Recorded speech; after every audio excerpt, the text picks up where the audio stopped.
Hello दोस्तों, स्वागत है आपका आपके अपने YouTube channel create wealth with Atul में। मैं हूं आपका दोस्त अतुल गोयल। आज हम बात करेंगे आईटी सेक्टर से जुड़ी हुई एक कंपनी, एक पेनी स्टॉक। पहले भी हमने इसके ऊपर काफ़ी वीडियोज बनाए हैं और एक सपोर्ट लेवल दिया था कि इस सपोर्ट लेवल से अगर ये नीचे स्टॉक जाता है तो बिल्कुल इसमें से अभी एग्जिट करना बनता है। आने वाले टाइम में अगर फंडामेंटल सुधरते हैं तो बिल्कुल लोअर लेवल के ऊपर इसमें फिर से एंट्री ली जा सकती है। और एक रजिस्टेंस ही बताया था कि इस लेवल तक ये स्टॉक जा सकता है और वहाँ पर जाकर ये थोड़ा सा डाउन हो सकता है। तो आपको इस लेवल्स के ऊपर बिल्कुल हम अभी चर्चा करेंगे। एक ट्रेंड लाइन्स ड्रॉ करके किस टाइप के ये पैटर्न्स बना रहा है, क्योंकि सबसे पहले जब भी हम किसी शेयर को सिलेक्ट करते हैं तो सबसे पहले उसका सेक्टर देखा जाता है कि किस सेक्टर से बिलोंग करता है। क्या वो इकोनॉमी में कुछ हेल्प कर सकता है? अगर जीडीपी बढ़ती है, इकोनॉमी सुधरती है, तो क्या उस सेक्टर वो चलता हुआ नजर आएगा? और सेकेंडली, अगर सेक्टर चलता हुआ नजर आएगा तो क्या वो सेक्टर लंबे टाइम तक चल सकता है? क्योंकि अगर हम इन्वेस्टमेंट करते हैं तो लंबे टाइम के लिए करते हैं। और सेकंड होता है फिर उस सेक्टर से बिलोंग करता हुआ शेयर, जैसे 3i इन्फोटेक। तो 3i इन्फोटेक अगर एक अच्छी कंपनी है तो उसकी फिर वैल्यूएशंस क्या है, किस रेट के ऊपर हमें लेना चाहिए ताकि लॉन्ग टर्म के लिए हम उसे ले सकें और डाउन साइड रिस्क उसके अंदर थोड़ा सा कम बनता हो, एक बाइंग जोन के आसपास ही उसे हमें लेना चाहिए। तो बात करते हैं 3i इन्फोटेक की, उससे जुड़ी हुई न्यूज, फंडामेंटल्स और उसके जो सपोर्ट जोन है किस टाइप के वो पैटर्न बना रहा है टेक्निकल चार्ट के ऊपर, यहाँ से उसकी वैल्यूएशंस और बाइंग प्राइस निकल कर आ सकता है, उसके ऊपर चर्चा करेंगे। आज आप देख सकते हैं जो प्रीवियस क्लोज था इसका 6 रुपये 60 पैसे के आसपास था। आज 6 रुपये 60 पैसे पे ही ओपन होता है। हाई है 6 रुपये 65 पैसे का, लो है 6 रुपये 30 पैसे के आसपास का।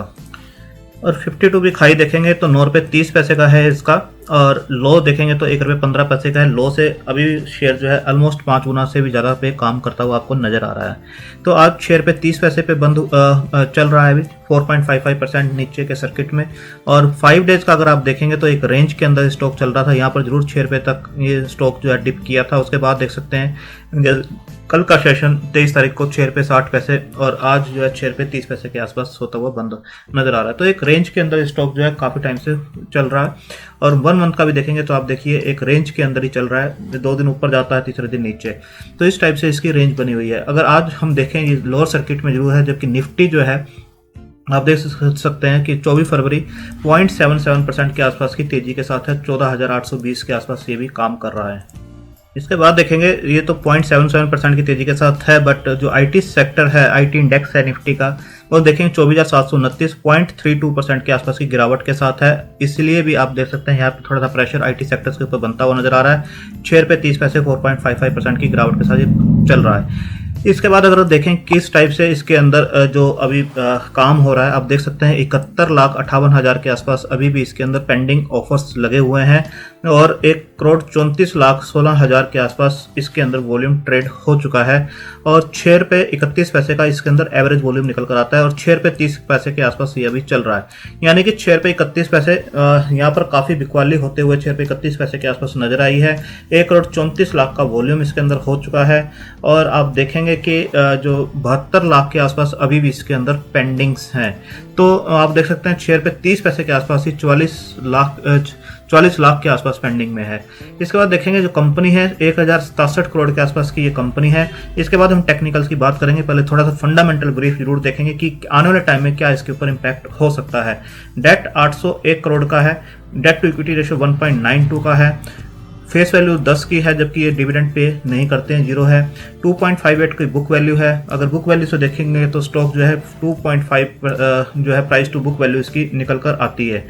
इसका देखेंगे आरओसी और आरओई 10.8%, आरओई 12.9% के आसपास की है। इंडस्ट्री पी 20.2 और जबकि स्टॉक की पी इस टाइम 14.7 है। तो आप देखेंगे बहुत ज़्यादा एक्सपेंसिव ये अभी नज़र नहीं आता। इंडस्ट्री पी से भी नीचे चल रहा है, बुक वैल्यू से भी बहुत ज़्यादा एक्सपेंसिव अभी ये नज़र नहीं आ रहा है। डिविडेंड पे नहीं करते हैं, कोई भी शेयर इसके अंदर प्लज नहीं है, बट प्रमोटर होल्डिंग क्या है उस पर भी ध्यान देंगे। तो डेट जो है 801 करोड़ के आसपास की है। अभी आप देखेंगे एक जो डील हुई थी जिसके बाद ये शेयर काफ़ी चलता हुआ आपको नज़र भी आया था। तो P firm apex to acquire 3i Infotech software products business for 1,000 crore. तो इनके जो वर्टिकल्स हैं, जो सॉफ्टवेयर प्रोडक्ट्स बिजनेस है, इसको ये सेल आउट कर रहे हैं अपेक्स जो है उसको, और बाकी के जो बिजनेस हैं वो एज इट इज इनके चलते रहेंगे। और यहाँ से जो 1,000 करोड़ रुपये इनको मिलेगा आने वाले टाइम में, वो ये डेट रिड्यूस होते हुए आपको दिखाई देगी।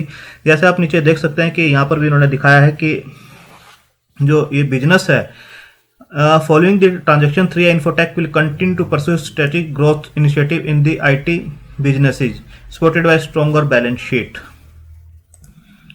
The sale of the business will help 3i Infotech to facilitate repayment of all existing debt exposure of the company, scale up the other existing business segments including providing IT service of the customers.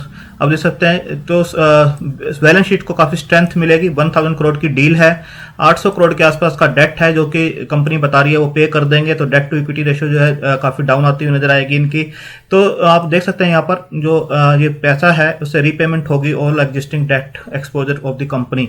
पर ये जो business को बेचा जा रहा है, आप देखेंगे अब नीचे ये ठीक है कि डेट रिड्यूस हो जाएगी, बट आने वाले टाइम में जो रिजल्ट्स हैं, दिसंबर में इन्होंने 273 करोड़ के आसपास की जो सेल्स दी थी, और इसे पहले देखें तो 1141 करोड़ की एनुअल सेल्स जो निकल कर आई थी। इस 1141 में से जो सेल थी, द बिजनेस जनरेटेड, जो बिजनेस बेचा जा रहा है उससे जो जनरेट हो रही थी रेवेन्यू, वो 442 यानी 443 करोड़ के आसपास था फॉर द ईयर एंडिंग 31 मार्च।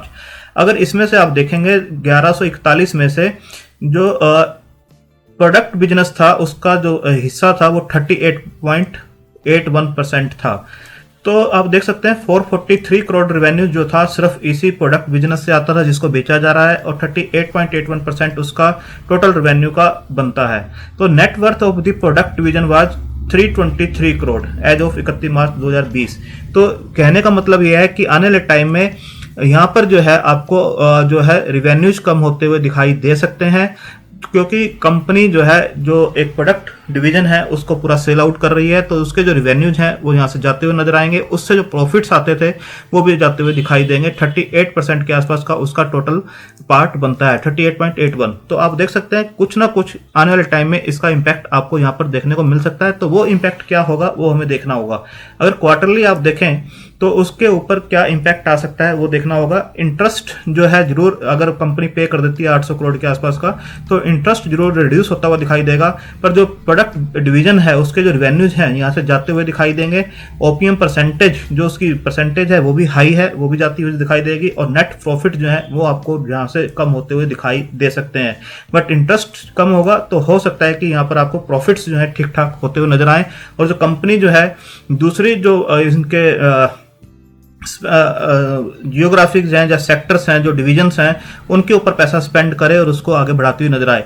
आप देख सकते हैं increasing technology spend on core software systems across BFSI industry and ERP space. तो दूसरे जो स्पेस है उसके अंदर बताया जा रहा है कि काफी अच्छा इनके पास स्कोप है। और जो कंपनी जो है, जो इनकी वेबसाइट है उसके according started in 1993, 3i Infotech has over 5500 employ across 12 countries with customers located in more than 50 countries across 4 continents. तो आप देख सकते हैं काफी बड़ा बिजनेस इन्होंने फैलाया हुआ है, और जो पैसा आएगा उसे डेट रिड्यूस होगी। डेट रिड्यूस होने के बाद जो पैसा बचेगा उससे दूसरे डिविजन्स को हेल्प मिलती हुई नजर आएगी, उसको काफी स्ट्रेंथ दी जा सकती है, बिजनेस को आगे बढ़ाया जा सकता है। तो आने वाले टाइम में देखना होगा किस टाइप के रिजल्ट्स देते हैं, कितना ये डाउन आ सकता है। इसके बाद अगर आप देखेंगे चार्ट के ऊपर, तो ये वन डे का चार्ट है, जीरोधा का चार्ट है जो मैंने लगाया हुआ है, आप देख सकते हैं। इसके ऊपर अगर हम एक ट्रेंड लाइन लगाते हैं तो ये शेयर जो है इस टाइप से आपको डिसेंडिंग में जाता हुआ दिखाई देगा। इस टाइप के पैटर्न्स इनके बन रहे हैं, और अगर ये 6 रुपये के आसपास को ब्रेक करता है तो ये थोड़ा सा और भी नीचे जाता हुआ आपको दिखाई देगा, इसको जब ये होल्ड कर रहा है। तो आप देख सकते हैं 6 रुपये के आसपास का ये लेवल बनकर आता है, और इस टाइप की जो शेप्स होती हैं डिसेंडिंग ट्रायंगल उसे बोलते हैं। ये डिसेंडिंग ट्रायंगल है, यहाँ पर इसने हाई बनाया, नीचे आया, हल्का सा ऊपर गया, बट इससे ऊपर नहीं जा पाया, फिर अगेन नीचे आया, ऊपर जाने की ट्राई की, अगेन आप देख सकते हैं इसी लाइन के साथ साथ ही ये नीचे आ रहा है, इस लाइन को क्रॉस नहीं कर पा रहा है, और आप देख सकते हैं बिल्कुल इसके पास में ही चल रहा है।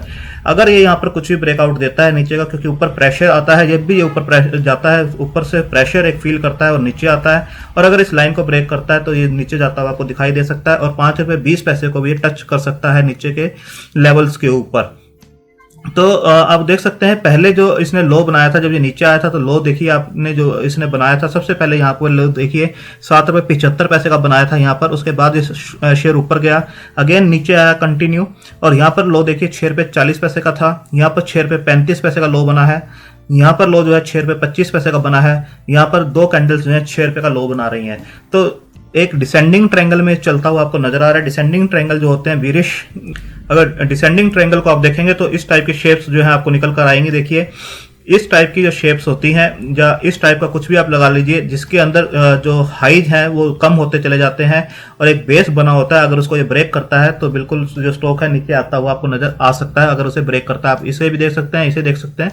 डिसेंडिंग ऑर्डर आप गूगल कर सकते हैं। और सेकेंडली आप इसे भी पढ़ सकते हैं। असेंडिंग पैटर्न जो होते हैं बुलिश फॉर्मेशन होती है, that anticipate and upside breakout. Descending triangle जो होते हैं विरिश फॉर्मेशन होती है, डेट एंटिसिपेटेड डाउनसाइड ब्रेकआउट। तो इसके अंदर कुछ भी अगर ये 6 रुपए के लेवल को ब्रेक करता है तो स्टॉक नीचे जाता हुआ दिखाई दे सकता है। तो आपको इसके ऊपर नजर रखनी चाहिए कि अगर ये 6 रुपए का जो लेवल ब्रेक करता है या नहीं करता है। तो अगर ये 6 रुपए का लेवल ब्रेक करता है यहाँ पर जो आने वाले दिनों में, तो बिल्कुल ये स्टॉक जो है काफी वीक होता हुआ आपको नजर आएगा और 5 रुपए 20 पैसे, 5 रुपए 10 पैसे तक भी जाता हुआ नजर आ सकता है। तो जो शॉर्ट टर्म के जिन्होंने फ्रेश एंट्री लेनी है उनको इस लेवल के ऊपर बिल्कुल ध्यान रखना चाहिए और एक अपना स्टॉप लॉस लगा के ही रखना चाहिए कि अगर इस लेवल को ब्रेक करता है तो उनको निकलना चाहिए। अगर इस लाइन को, ये जो रेड लाइन अभी आपको दिखाई दे रही है जो नीचे आ रही है, अगर इसको ये ब्रेक करके ऊपर जाता है तो एक अच्छा मूवमेंट दे सकता है और जो लेवल बनते हैं वो अगेन आपको इस लेवल तक जाता हुआ दिखाई दे सकता है, 9 रुपए 25 पैसे 30 पैसे तक। अगर इस लाइन को ये ब्रेक करता है तो, अगर इस लाइन को ब्रेक करता है और अच्छा मूवमेंट इसके अंदर देखने को मिलेगा और यहाँ तक पहुंच सकता है। बट इसके चांसेस अभी थोड़े से कम लग रहे हैं, जिस हिसाब से ये थोड़ा सा नीचे की तरफ प्रेशर फील कर रहा है और नीचे का लेवल ये आने वाले दिनों में ब्रेक कर सकता है। अगर ये लेवल ब्रेक करता है 5 रुपए 20 पैसे बनता है, अगर ऊपर के लेवल ब्रेक करता है तो 9 रुपए 25 पैसे के आसपास बनता है। तो बाय ऑन डिप की पॉलिसी रहेगी। आने वाले दिनों के रिजल्ट कैसे होते हैं वो देखने होंगे। प्रमोटर की होल्डिंग जैसे हमने पहले भी बताया, इसके अंदर प्रमोटर की होल्डिंग आपको नजर नहीं आएगी। FII की 0.18 है, DII की 23.82 है और पब्लिक के पास 76% होल्डिंग है जो कि बहुत ज्यादा इसके अंदर नजर आती है। कुछ स्ट्रॉन्ग हाथों में शेयर जरूर है, स्टिल जो रिटेलर्स के पास होल्डिंग है वो काफी ज्यादा है इसके अंदर। और आने वाले दिनों में देखना होगा रिजल्ट्स किस टाइप के पेश करते हैं एक अपने अच्छे डिविजन्स को बेचने के बाद। थैंक यू, धन्यवाद।